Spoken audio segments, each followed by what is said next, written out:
बिस्मिल्लाहिर्रहमानिर्रहीम। अस्सलाम वालेकुम दोस्तों, एक नई वीडियो के साथ हाजिर हैं। चले अपनी वीडियो स्टार्ट करते हैं। पिछले एक साल से यूक्रेन की जंग के अंदर बहुत ज़्यादा तबाही हुई है। खास तौर पे यूक्रेन के अंदर, रशिया के अंदर भी कुछ तबाही हुई है। ऐसा नहीं है कि सिर्फ रशिया ही इस वक्त यूक्रेन के ऊपर हमले कर रहा है। यूक्रेन की अफवाज भी रशिया के ऊपर इस वक्त हमले कर रही हैं। लेकिन इस जंग ने जो एक बहुत बड़ी चीज़ की है वो ये कि अमेरिकन असला अब रशियन प्लेटफॉर्म्स के ऊपर से इस्तेमाल हो रहा है। मसलन मैंने आपको एक वीडियो बना के दी थी और हम सबको वैसे भी पता है कि अमेरिका ने यूक्रेन को AGM-88 हार्म मिसाइल्स फराहम किए थे। ये AGM-88 हार्म मिसाइल्स यूक्रेनियंस अपने MiG-29 जहाजों से फायर कर सकते हैं और इन्हीं एंटी रेडिएशन मिसाइल्स को यूक्रेनियन अपने Su-27 जहाजों से भी फायर कर रहे हैं। ये missile suppression of enemy air defence के लिए इस्तेमाल किए जाते हैं। बहुत एक इंपॉर्टेंट मिशन होता है। जंग के स्टार्ट में इन मिशन को परफॉर्म करने की जरूरत पड़ती है जब आप दुश्मन को अंधा करने के लिए उसके रडार्स को निशाना बनाते हैं। दूसरा, अब यूक्रेन से ये खबर आई है कि यूक्रेन की फोर्सेज ने बाखमुत के अंदर, जहां पे इस वक्त इस जंग की सबसे बड़ी कार्रवाई हो रही है और रशियन फोर्सेज ने यूक्रेन के ऊपर अपनी सबसे बड़ी चढ़ाई जो है वो की हुई है, वहां पे यूक्रेन ने अमेरिका के बने हुए JDAM बॉम्ब्स इस्तेमाल किए हैं। ये बेसिकली जैसा कि आपको पता है कि डम बॉम्ब्स होते हैं, लेकिन इनके ऊपर एक GPS किट लगा दी जाती है और ये किट इन डम बॉम्ब्स को एक स्मार्ट बॉम्ब के अंदर कन्वर्ट कर देती है। तो यूक्रेन की तरफ से खबर आई है कि यूक्रेनियन एयरफोर्स ने इस JDAM को रशियन फोर्सेज के खिलाफ इस्तेमाल किया है। डेफिनेटली या तो उन्होंने अपना कोई MiG-29 जहाज इस्तेमाल किया है या उन्होंने अपना कोई Su-27 जहाज इस्तेमाल किया है। और इससे ये पता चलता है कि अमेरिकन और यूक्रेनियंस ने मिलकर JDAM, जो कि एक अमेरिकन बॉम्ब है, अमेरिकन कॉन्सेप्ट है, उसको रशियन प्लेटफॉर्म यानी कि MiG-29 या Su-27 से रिलीज किया। लेकिन इस एम्प्लॉयमेंट से आप ये बात भी कह सकते हैं कि इस JDAM को इस्तेमाल करने के लिए वेस्टर्न कंट्रीज की इंटेलिजेंस भी इन्वॉल्व है और वेस्टर्न कंट्रीज के कुछ ऑपरेटर्स यूक्रेन के अंदर रशिया के खिलाफ जंग लड़ रहे हैं। अब बात सिर्फ यहाँ पे JDAM के ऊपर आके नहीं रुक जाती।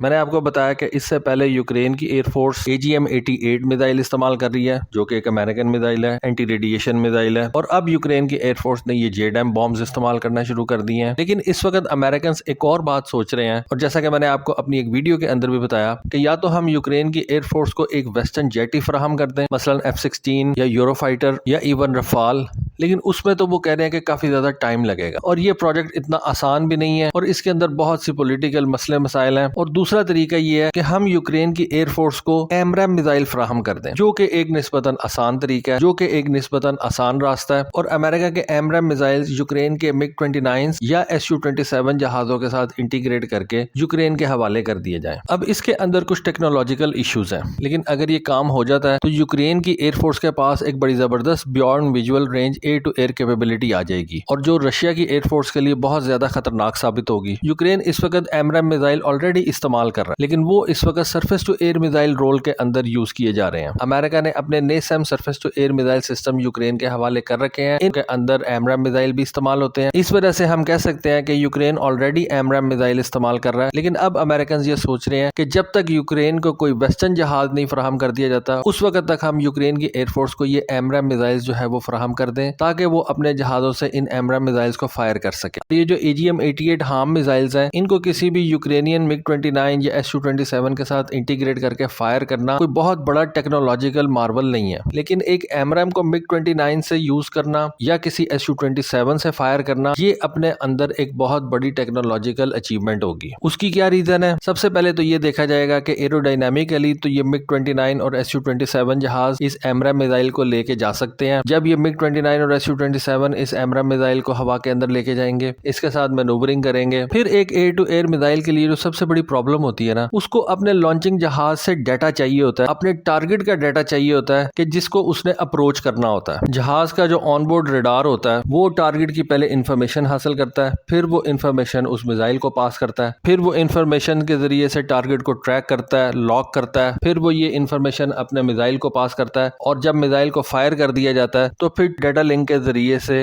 जहाज का रडार मिसाइल को स्टीयर करके टारगेट की तरफ लेके जाता है। अब यहाँ पे ये बात आ जाती है कि क्या MiG-29 और Su-27 जहाजों के रडार अमेरिकन AMRAAM मिसाइल के साथ कम्युनिकेट कर सकते हैं? क्योंकि अगर आपने AMRAAM मिसाइल का सही इस्तेमाल करना है और इस मिसाइल की पूरी रेंज को इस्तेमाल करते हुए किसी टारगेट की तरफ इसको फायर करना है, तो फिर जहाज का जो ऑनबोर्ड रडार है उसका काम बहुत ज्यादा बढ़ जाता है। छोटे से डिस्टेंस के ऊपर अगर आप इसको किसी टारगेट के ऊपर फायर करेंगे तो फिर तो शायद आपको जहाज के रडार की को बहुत ज्यादा जरूरत ना पड़े, लेकिन लॉन्गर डिस्टेंस के ऊपर अगर आपने AMRAAM मिसाइल को फायर करना है तो फिर आपको जहाज के रडार की बहुत ज्यादा जरूरत पड़ेगी, क्योंकि जो लॉन्चिंग एयरक्राफ्ट होगा वो टारगेट की इंफॉर्मेशन मिसाइल को फराहम करेगा डाटा लिंक के जरिए से, और फिर उस मिसाइल का जो इंटरनल ऑटो पायलट होगा वो उस मिसाइल को उस टारगेट की तरफ लेके जाएगा। और जब मिसाइल टारगेट के बहुत ज्यादा नजदीक पहुंच जाएगा, फिर उस मिसाइल का जो ऑनबोर्ड रडार है वो टारगेट को लॉक करके उसकी तरफ बढ़ना शुरू कर देगा। लेकिन मिसाइल के रडार के ऑपरेशनल होने से पहले जो फाइटर जेट का रडार होगा सारा वो काम करेगा। मिसाइल को स्टीयर करने के लिए सारा काम फाइटर जेट का रडार करेगा। ठीक है, हमें ये पता है कि ये जो AMRAAM मिसाइल्स हैं ये एक्टिव रेडार गाइडेड मिसाइल्स हैं, लेकिन फिर भी अगर आपने लॉन्ग रेंज के ऊपर इस मिसाइल को इफेक्टिवली यूज करना है तो आप ये बात यकीन कर लें कि आपको फाइटर जेट के रडार की जरूरत पड़ेगी।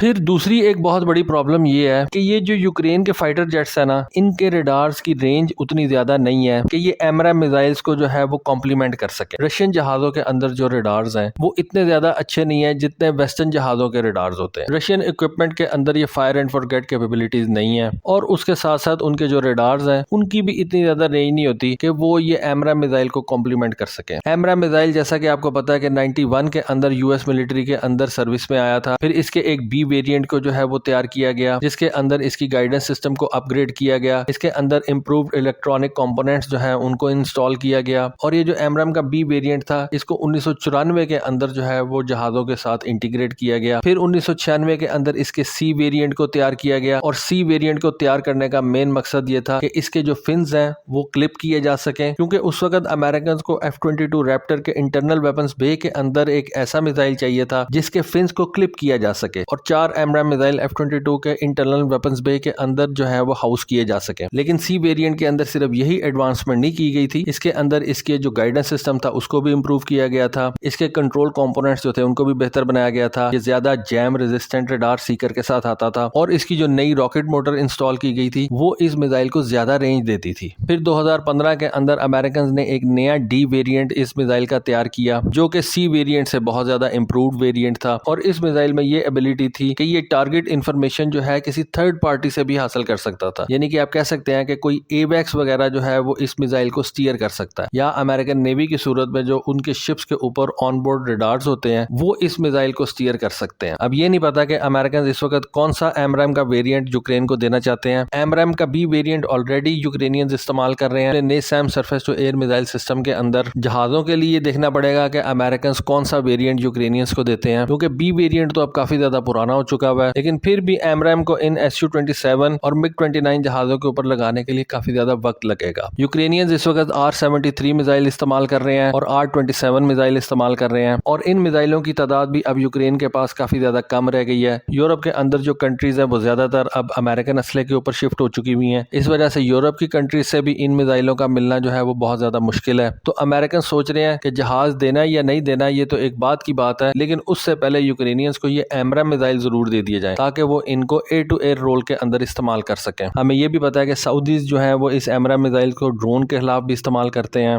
क्रूज मिसाइल्स के खिलाफ भी इस्तेमाल करते हैं। तो ये जो AMRAAM मिसाइल है ये बेसिकली कॉम्बैट प्रूवन मिसाइल है। इसको रशियन जहाजों के ऊपर लगाना एक मसला जरूर होगा, लेकिन उस मसले को भी सॉल्व किया जा सकता है। उसके लिए अमेरिकन को MiG-29 और Su-27 जहाजों के कॉकपिट डिस्प्लेस को चेंज करना पड़ेगा, उनके इंटरफेस को चेंज करना पड़ेगा, और इन जहाजों के अंदर कुछ वायरिंग जो है वो नई इंस्टॉल करनी पड़ेगी। और उसके बाद फिर पायलट्स को ट्रेनिंग देनी पड़ेगी, क्योंकि जब आप नया इंटरफेस इन जहाजों के अंदर लगाएंगे, इन जहाजों के अंदर नए कॉकपिट डिस्प्लेस लगाएंगे, पायलट को तो ट्रेनिंग देनी पड़ेगी। लेकिन यूक्रेनियन पायलट्स को नया जहाज देने से बहुत बेहतर है उनको अमेरिका ये AMRAAM मिसाइल जो है वो फराहम कर दे। तो दोस्तों ये थी आज की वीडियो, ये थी आज की इन्फॉर्मेशन। होपफुली आपको आज की वीडियो, आज की इन्फॉर्मेशन पसंद आई होगी। कमेंट सेक्शन में अपनी राय से जरूर आगाह कीजिएगा। आज के लिए बस इतना ही। Thank you. Allah Hafiz.